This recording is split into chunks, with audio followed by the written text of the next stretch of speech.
Welcome to Doctor Warrick's podcast channel.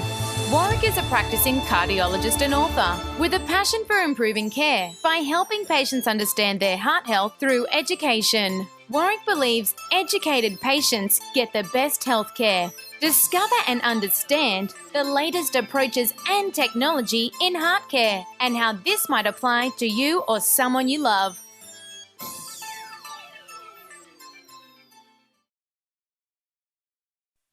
Hi there, Hearties. Angela here from Healthy Hearties. I'm here again with Doctor Warrick Bishop, who's kindly given up his time. He is a cardiologist all the way from Australia, so my home country. So he is from Tasmania. He's a very busy man, writing lots of books and recording podcasts, as well as a very busy practice as well. So thank you for giving up your time today. It's a pleasure, Angela. Thank you for inviting me. So today we are talking all about diet. Now this is a little bit of a big topic, so I won't keep you for too long. But what we wanted to talk about today is just some of your key tips in terms of diet do's and don'ts. And what would you tell your patients? Well, look, obviously patients are constantly asking, what should I do? And I think it's really important that patients understand that they have some ownership and contribute what they can to their best healthcare. And I often say to patients, we build the car for your journey. We put in the stand till we give you the medications. But at the end of the day, you drive it. And drive, that's the bit that requires some responsibility and accountability. So it's a really important aspect.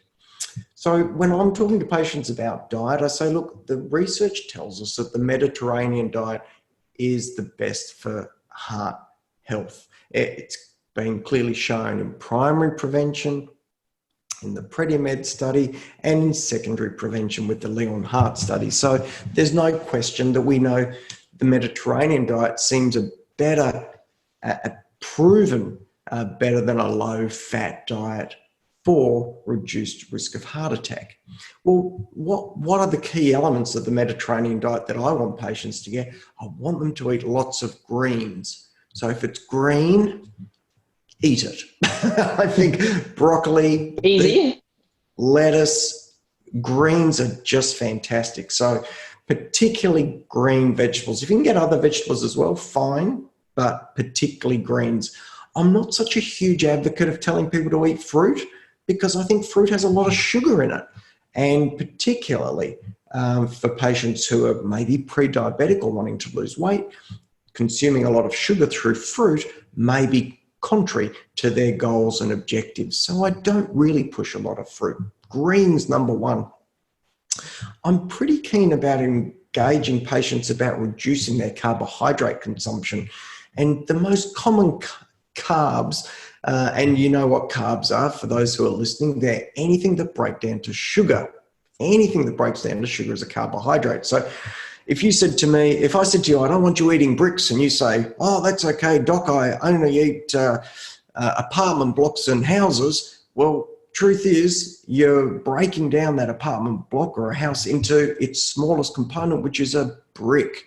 And you're eating bricks because that's what your gut does. So if you're eating anything that breaks down to a simple sugar, you're eating a carbohydrate, and you're just delaying the time that sugar gets into your bloodstream. And the main carbs are bread, pasta, rice, potatoes, cereal, fruit, and beer. So there's a number. and all the naughties. They are the naughties. Chocolate and biscuits and things, yeah. So you've got to keep your carbs down. But you can enjoy nuts, which I think are fantastic. I pour extra virgin olive oil all over the kitchen and all over my own meals. I think extra virgin olive oil is fantastic. I think we probably want to moderate the saturated fat we eat, not get carried away. I think things like garlic, legumes, avocados are fantastic. I have no issue with that. Once you've got that eating together, please exercise as well. Please exercise, because as Angela's probably said over and over, exercise is key to everything. And once you've had your exercise, then with your Mediterranean diet, you probably deserve a glass of wine. There you go. Red or white? Depends what you like. Oh, you're allowed the occasional white as well. We thought it was just the red. No, I think the of course there's the antioxidants, the phenols within the red wine, which people advocate as more beneficial. But look, at the end of the day, I think a glass of white lowers your blood pressure just a little. It enhances. Everyone's very excited here. It enhances your enjoyment of your meal. It enhances your quality of life. And I think a sensible glass of wine with a well-structured eating program and good exercise, it's the way we should be living.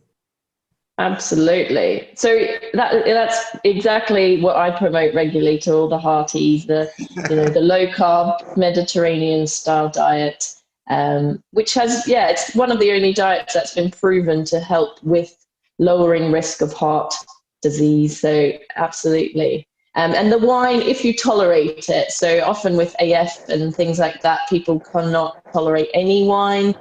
So obviously, work that out for yourselves. But if you do enjoy it, we're very excited to hear a cardiologist encourage us with that.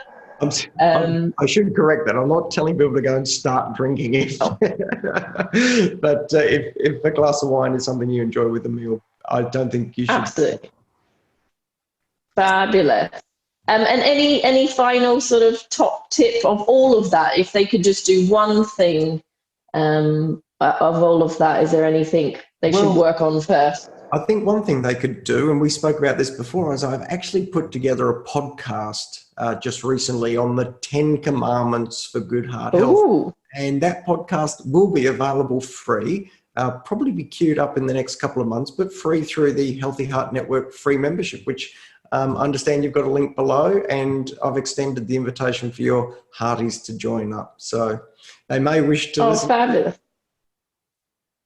That sounds absolutely fantastic, because then you can think in your head of the 10 commandments, how many am I, hitting? And that sounds super exciting. So, so do let us know when that's released as well. And I'll pop an extra reminder for people when that's released.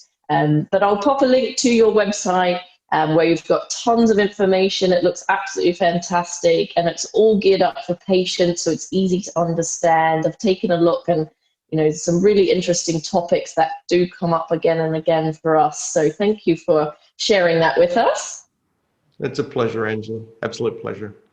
Well, it looks like it's just turned night there, so have a fabulous evening. And thank you once again for your time, and we'll speak again soon. Thank you. Take care. And goodbye. Bye.